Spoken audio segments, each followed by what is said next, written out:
नमस्कार दोस्तों, आज हम सुनाएंगे बूढ़े गिद्ध की सलाह। किसी जंगल में गिद्धों का एक झुंड रहा करता था।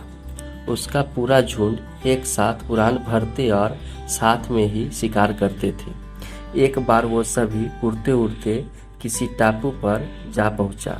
वहाँ बहुत सी मछली और मेढक रहते थे। उन्हें वह टापू पर बहुत अच्छा लगा। उसके खाने पीने और रहने की सारी सुविधाएं उस टापू पर मौजूद थी। सभी गिद्ध उसी टापू पर रहने लगे। अब उन्हें शिकार के लिए कहीं जाना भी नहीं पड़ता था। सभी बिना किसी मेहनत के पेट भर भोजन करते और उस टापू पर असल में जीवन जीने लगे। उसी झुंड में एक बूढ़ा गिद्ध भी रहता था। वह बूढ़ा गिद्ध यह सब देखकर बहुत परेशान रहता था। उसे अपने साथियों की आलस भरी दशा देखकर चिंता होने लगी। वो सभी गिद्धों को कई बार चेतावनी भी देता था कि मित्रों, हमें फिर से शिकार के लिए उड़ान भरनी चाहिए ताकि हम अपना शिकार करने की कला को और भी मजबूत बनाए रख सके। अगर ऐसे ही आलस करेंगे तो एक दिन हम शिकार करना तक भूल जाएंगे। इसलिए हमें जल्द ही अपने पुराने जंगल में वापस जाना चाहिए। उस बूढ़े गिद्ध की सलाह सुनकर सभी गिद्ध हंसने लगे।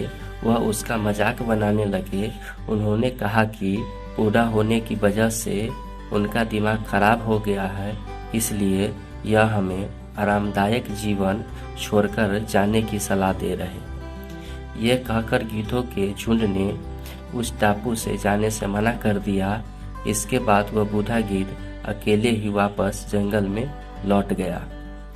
कुछ दिनों के बाद उस बूढ़े गिद्ध ने सोचा कि बहुत समय हो गया है, चलो उस टापू पर जाता हूँ और वहाँ पर अपने सगे लोगों और दोस्तों से मिलकर आता हूँ। बूढ़ा गिद्ध जैसे ही उस टापू पर पहुँचा, वहाँ की हालात देखकर वह हैरान रह गया। वहाँ का दृश्य बहुत भयावह था। उस टापू पर मौजूद सभी गिद्ध मर गए थे। वहाँ पर सिर्फ उसकी लाशें ही पड़ी थी। तभी उसे कोने में घायल गिद्ध दिखाई दिया। वह उसके पास गया और वहाँ की हालात के बारे में पूछा। उसने बताया कि कुछ दिन पहले इस टापू पर चीतों का एक झुंड आया था, जिन्होंने उन पर हमला कर दिया और सबको मार दिया। हम लोग बहुत समय से ऊंचा उड़े नहीं थे, तो हम अपनी जान भी नहीं बचा सके। हमारे पंजों में उनसे मुकाबला करने की क्षमता भी कम हो गई थी। उस घायल गिद्ध की बात को सुनकर बूढ़े गिद्ध को बहुत दुख हुआ।